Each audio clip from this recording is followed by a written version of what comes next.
आगे बात लखनऊ की, जहां डिप्टी सीएम ब्रजेश पाठक ने बयान दिया है। सभी अस्पतालों को अलर्ट रखा गया है। कोरोना को लेकर सतर्क रहने की बात कही गई है। तो देखिए, ये कहा है कि कोरोना को लेकर हम सतर्क हैं, मरीजों को बेहतर इलाज मिले, इसके लिए तैयारियां कर ली गई हैं। पीएम मोदी के नेतृत्व में अभूतपूर्व प्रगति हमने की है। देश आज बड़ी अर्थव्यवस्था बन चुका है। ये तमाम बातें ब्रजेश पाठक ने कही है बंसल न्यूज पर। जल्द ही भारत तीसरी बड़ी अर्थव्यवस्था बनेगा, ये दावा भी उन्होंने किया। तो कोरोना को लेकर तैयारियों की बात कही है, साथ ही साथ अर्थव्यवस्था को लेकर कई मुद्दों पर बातचीत की है। बंसल न्यूज से खास वो सुनवाते हैं। दृष्टि से चिकित्सकों पैरामेडिकल को सतर्क रहते हुए उनकी छुट्टियों को बहुत ही आवश्यक हो तभी स्वीकृत करने के लिए कहा गया है और सभी अस्पतालों को अलर्ट मोड पर रखा है कि ये कहीं कोई मौसम चूंकि बहुत गर्मी का है, कहीं कोई समस्या आती हो तो तत्काल सभी मरीजों को अटेंड करें। दुनिया के अर्थशास्त्रियों का मानना है कि भारत विकसित राष्ट्र के रूप में स्थापित होगा और हम तीसरी बड़ी अर्थव्यवस्था बनकर के उभरेंगे।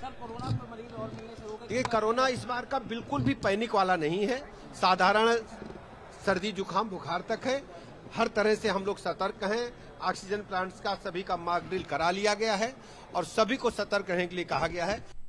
और डिप्टी सीएम केशव प्रसाद मौर्य का बयान भी सामने आया है। लखनऊ से ही 11 साल में भारत ने बहुत तरक्की की है, ये बात उन्होंने कही। कहा है कि भारत की अर्थव्यवस्था लगातार बढ़ रही है। भारत अब चौथी अर्थव्यवस्था हो चुका है, जल्द ही तीसरी अर्थव्यवस्था भी बनेगा भारत। क्या कुछ कहा है इस पूरे मुद्दे को लेकर, सुनिए। भारत ने बहुत प्रगति की है, बहुत आगे बढ़ा है और निरंतर आगे बढ़ता रहेगा और सभी क्षेत्रों में आगे बढ़ता रहेगा। चौथी अर्थव्यवस्था भारत हो चुका है और पहली अर्थव्यवस्था बनाने के लिए लगातार संघर्ष रहेगा, लेकिन तीसरी अर्थव्यवस्था तीसरे कार्यकाल में बन